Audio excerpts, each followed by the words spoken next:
माझा प्रश्न तुझी तेजस्वी ट्रेन आहे आहे. का? अरे आणखीन हॅट्रिक झाला. आणखीन आलं. चलो चलो, थँक्स यार, थँक्स जरा. सो आता तू मराठीमध्ये, तुझा हा दुसरा मूवी आहे. तुझा फेवरेट मराठी ऍक्टर कोणता आहे ज्याच्यासोबत तुला तुझी नेक्स्ट फिल्म करायला आवडेल? करण परब. करण परब आता आहे. Of course Thank you, sir. Of course माझा फेवरेट ऍक्टर आहे. आणि काय आवडतं तुला माझं ऍक्टिंग? तुझी ऍक्टिंग आणि तुझी रिअलनेस. favorite quality. नाही पण ऑफकोर्स ही इज देअर. पण मला जितेंद्र सर पण खूप आवडतात. Oh, he's brilliant. ऑफकोर्स. तर आय रिअली लव्ह हिम.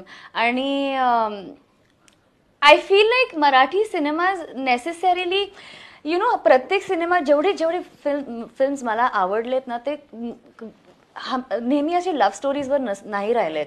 कारण की मला आवडणारा फिल्म म्हणजे नटसम्राट आहे, नटरंग आहे, मग चंद्रमुखी आहे, मला ती पण आवडलं. मग नंतर श्वास आवडला. तो ना Marathi cinema is not typical Apna hero heroine उनका नाच गाना और ये सब नहीं होता है.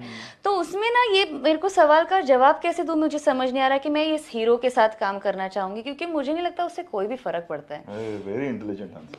जेन्युइनली या आय रिअली फील दॅट मुझे उससे कोई फरक नहीं पडता. And I genuine. आणि मला स्वतःवर पण एवढा विश्वास आहे की जर मी छान काम केलं, आमचा पूर्ण प्रोजेक्ट छान असेल, आम्ही सगळे इमानदारीने तिकडे आपला वेळ दिला, आपलं मेहनत केली, तर जी चांगली गोष्ट आहे ना ती बाहेर निघूनच येते. खरंच बोलते मी. आणि मराठी सिनेमाबद्दल एक गोष्ट आपण सगळेच जण ठामपणे म्हणू शकतो की मराठी सिनेमामध्ये स्टोरी हीच हिरो असते. Story is always, आणि yes. हिरोईन पण तीच असते. याच्या पलीकडे येस. मी खरंच हे मानते की म्हणजे Natasamrat also, that one scene between Nana sir and Yeah, where they perform on the dead bed. मतलब वो टेक्स्ट बुक है बड़े-बड़े एक्टर्स के लिए. और वर्ड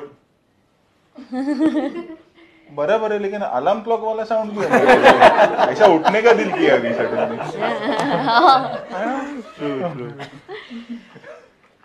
तो डेड बेड पे जो सीन है उनका, जो वेयर दे परफॉर्म, वो मतलब वो टेक्स्ट बुक है वो सीन. मतलब not only for Indian actors, for I think Hollywood actors. मतलब मैं यहाँ बैठा हूँ इसलिए नहीं बोल रहा हूँ, बट दैट वाज something else. Like I was blown when I saw that performance. इसको बोलते परफॉर्मेंस.